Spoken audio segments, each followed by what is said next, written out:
আপনাদের সাথে আছে আমি কটকটি বেগম। আজকের খবরের শিরোনামে আছে পুরো বাংলাদেশে ঘটে যাওয়া সকল আহত ও নিহতের খবর। এবারে বলছি বিস্তারিত। একটু আগে পাওয়া খবরে জানা গিয়েছে আজ 12টায় প্রচুর কুয়াশায় কিছু দেখা লইট্টা মাছ ঝরে পড়ে এবং লইট্টা মাছ ধরতে গিয়ে অনেক মানুষ আহত ও নিহত হয়েছে বলেও জানা যায়। অপরদিকে মিস্টার ঝটকা পাইলট রাস্তায় বিমান চালানোর সময় মিসেস চটকা বেগমের ফটকা বিড়ালকে বিমান চাপা দেয়।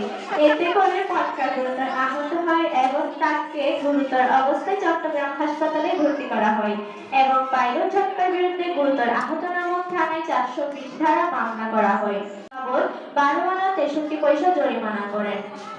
আরো জানা যায় অক্সিজেনের একটি মাছের প্রজেক্টে মিসেস ফুসকা বেগম গাড়ি চালিয়ে অনেক মাছকে আহত করেছে। আজকে দেশের বিভিন্ন জায়গায় দুর্ঘটনায় মোট 5টি বিড়াল, 4টি কুকুর, 2টি রুই মাছ ও লইট্টা মাছ আহত হয়েছে। আজকের মতো এখানেই আমার খবর শেষ করছি।